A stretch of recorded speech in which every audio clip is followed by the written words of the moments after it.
Oke, Assalamualaikum warahmatullahi wabarakatuh. Kita ketemu lagi pada pertemuan akuntansi keuangan lanjutan dengan materi akuntansi penjualan konsinyasi. Dilihat dari pengertiannya, konsinyasi berkaitan dengan penyerahan fisik barang oleh pihak pemilik kepada pihak lain yang bertindak sebagai agen penjual. Secara hukum dapat dinyatakan bahwa hak atas barang ini tetap berada di tangan pemilik sampai barang ini dijual oleh pihak penjual. Pemilik bank ini kita sebut dengan konsinyor, sedangkan pihak yang menjual barang kita sebut dengan konsinyi.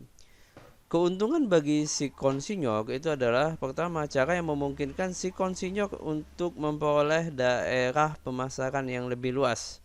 Selanjutnya konsinyor dapat memperoleh spesialis penjualan karena dia menitipkan ini kepada yang memang sudah biasa jualan, maka dia dapat spesialis penjualannya. Lalu harga jual eceran barang konsinyasi dapat dikendalikan oleh pihak konsinyor yang masih menjadi pemilik barang ini. Sedangkan keunggulan atau keuntungan bagi si konsinyi, pihak konsinyi terlepas dari resiko kegagalan menjual barang itu atau resiko penjualan dengan rugi karena dia hanya menjualkan produk dari pihak lain. Resiko kerusakan fisik dan fluktuasi harga dapat dihindari serta kebutuhan modal kerja berkurang. Karena kita hanya menjual saja kalau sebagai pihak konsinyi, maka kita tidak butuh modal yang tinggi ya karena kita cuman ada yang datang nitipin barang lalu kita jualkan. Akuntansi untuk konsinyasi, transaksi konsinyasi harus diitisahkan terpisah dan laba atas masing-masing konsinyi harus dihitung terpisah dari laba atas penjualan biasa. Transaksi konsinyasi harus disatukan dengan transaksi lain pihak konsinyi tanpa pemisahan antara laba penjualan konsinyasi dan laba atas penjualan biasa. Ini sebagai contohnya, ini adalah untuk akuntansi konsinyasi yang telah selesai. Asumsikan bahwa pada tanggal 6 Juni Western Co mengirimkan 10 buah pesawat radio kepada Green atas dasar konsinyasi. Pesawat radio tersebut dijual dengan harga $85 per unit. Nilai persediaan atau HPP-nya itu adalah $50 per unit. Di mana si konsinyi itu akan mendapatkan 20% dari penjualan. Lalu biaya transportasi yang dikeluarkan konsinyi itu harus diganti oleh pihak konsinyor.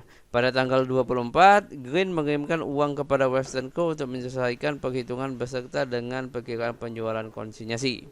Dari transaksi ini akan ada namanya nota konsinyasi yang seperti ini.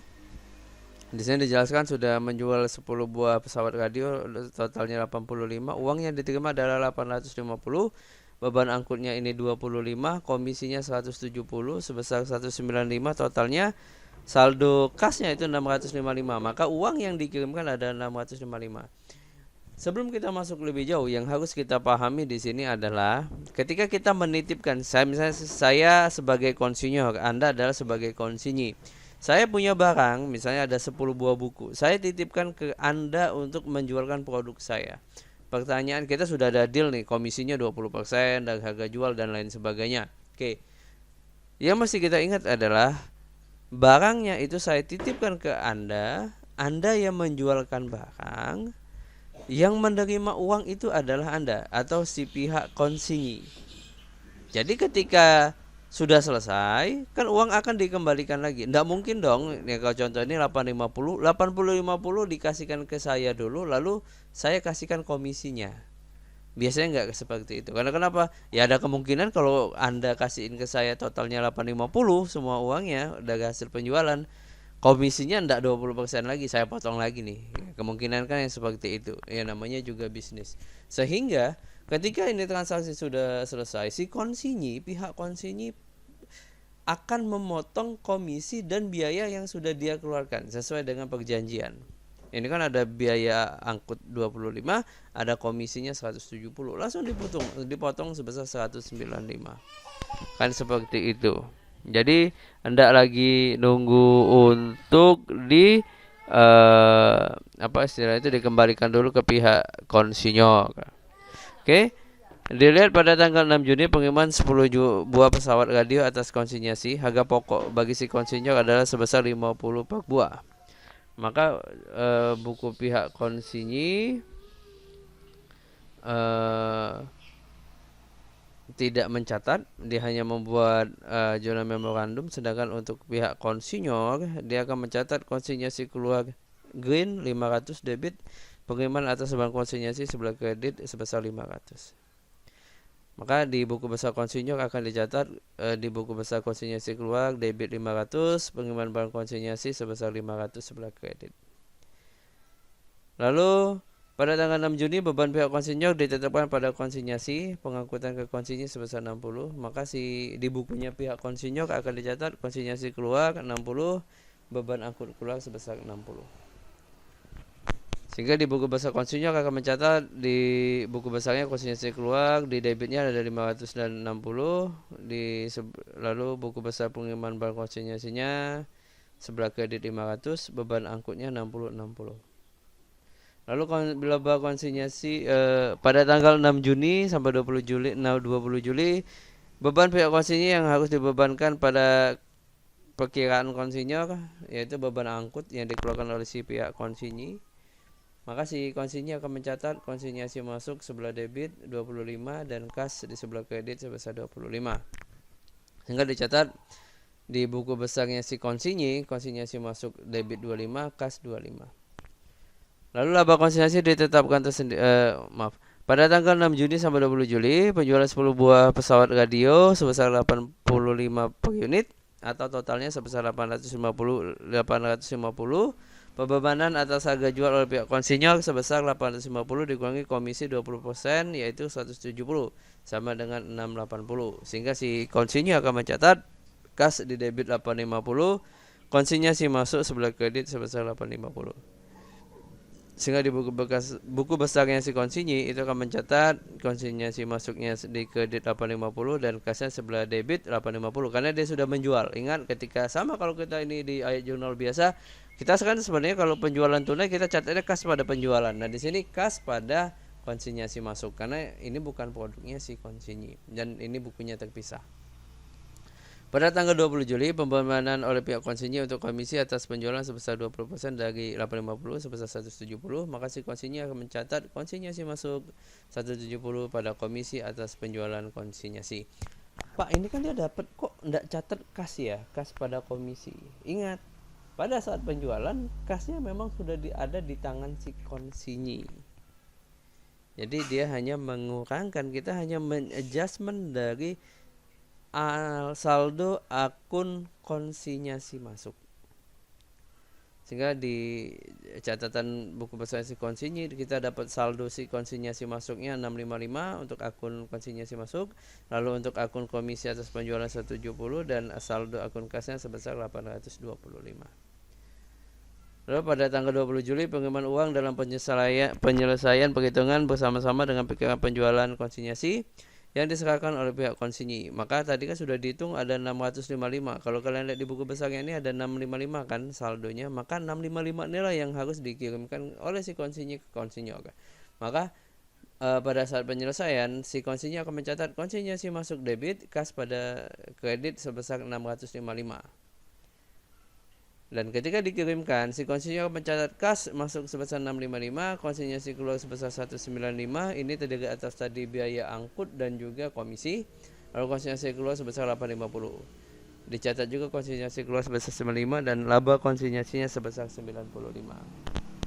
Ini buku besarnya si konsinyi, sehingga kalau misalnya tadi penyerahan kasnya sudah dikeluarkan, maka akan tercatat di sini saldo si konsinyasi masuknya, akun konsinyasi masuknya akan menjadi 0.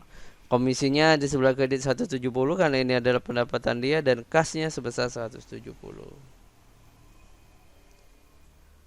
Dan ini adalah buku besarnya dari pihak si konsinyor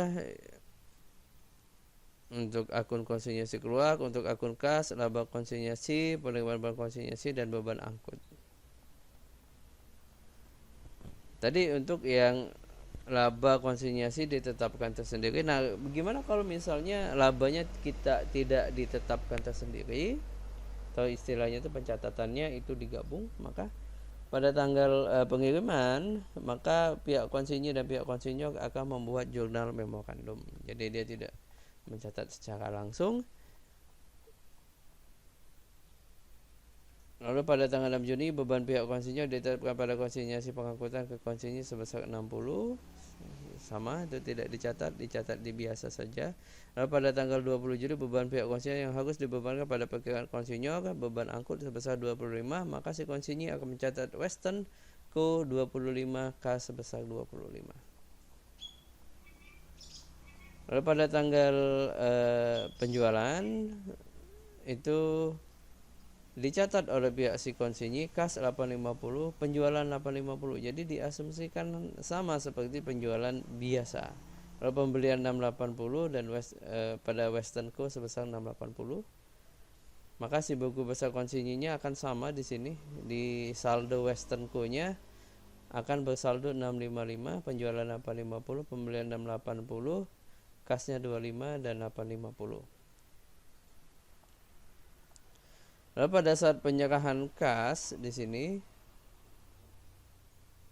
Western Co akan mengirimkan uang sebesar 655, kas sebesar 655. Lalu si konsinyur akan mencatat kas sebesar 655, pengangkutan 25, komisi 170 dan total penjualan sebesar 850. Dan ini untuk buku besarnya.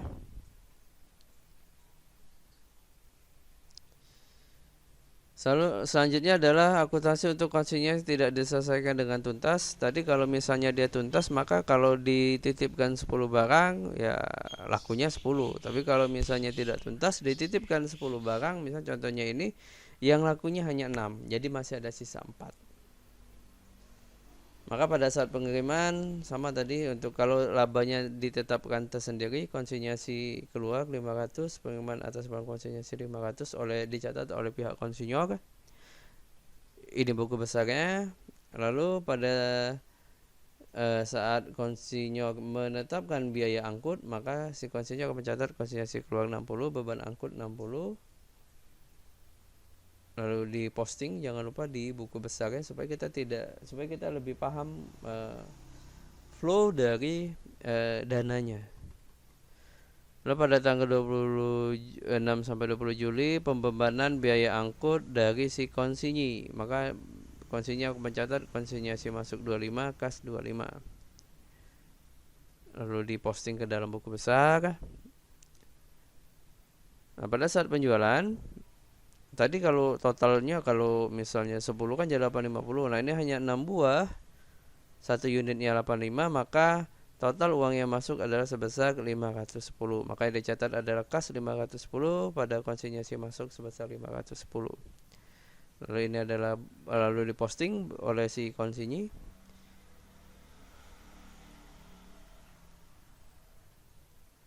Lalu selanjutnya pembebanan oleh pihak konsinyi atas komisi penjualan dari total penjualan sebesar 510, maka dicatatnya konsinyasi masuk 102 karena kan dari 510 kali 20%, komisi atas penjualan konsinyasi 102. Lalu diposting juga ke buku besar. Selanjutnya penyelesaian, maka si konsinyi akan mengirimkan uang kepada si konsinyur sebesar 383, konsinyasi masuk debit 383, kas sebesar 383. Lalu buku pihak konsinyur akan mencatat kas sebesar 383, konsinyasi keluar 127 debit, lalu konsinyasi keluar kredit sebesar 510. Lalu mencatat laba, konsinyasi keluar debit 57, laba konsinyasi sebesar 57. Ini postingannya di buku besar. Dan ini adalah buku besarnya si konsinyur.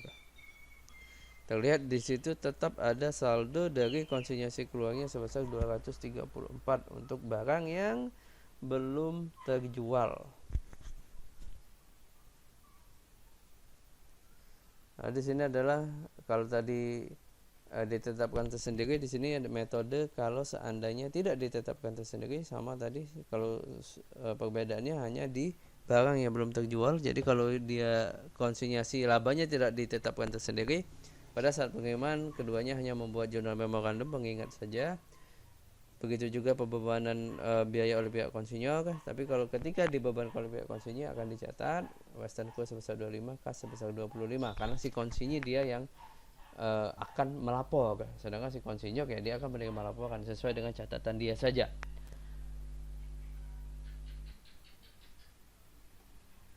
Ini buku besarnya si konsinyi. Lalu laba konsinyi pada saat penjualan kas 510, penjualan 510, pembelian 408 pada Western Co sebesar 408. diposting ke dalam buku besar. Selanjutnya pembenahan oleh pihak konsi untuk komisi. Pada saat penyelesaian, karena ada saldonya sebesar 383 dari hasil perhitungan, maka akan dicatat oleh pihak si konsinyii Western Co sebesar 383 pada kas 383. Lalu si konsinyo akan mencatat kas 383, pengangkutan 15, komisi 102, bank konsinyasi 10. Penjualan kreditnya sebesar 510, bank konsinyasi sebesar 224, intisar laba rugi 200, beban angkut 24. Lalu diposting ke dalam buku besar untuk konsinyi dan konsinyo. Nah, itu saja. Referensinya bisa baca di buku SAK Etap maupun buku Drebin untuk akuntansi keuangan lanjutan. Soalnya, silakan kalian kerjakan latihan 1 dan soal 62. Nanti di pertemuan selanjutnya akan kita bahas. Terima kasih atas kehadirannya. Saya akhiri. Wassalamualaikum warahmatullahi wabarakatuh.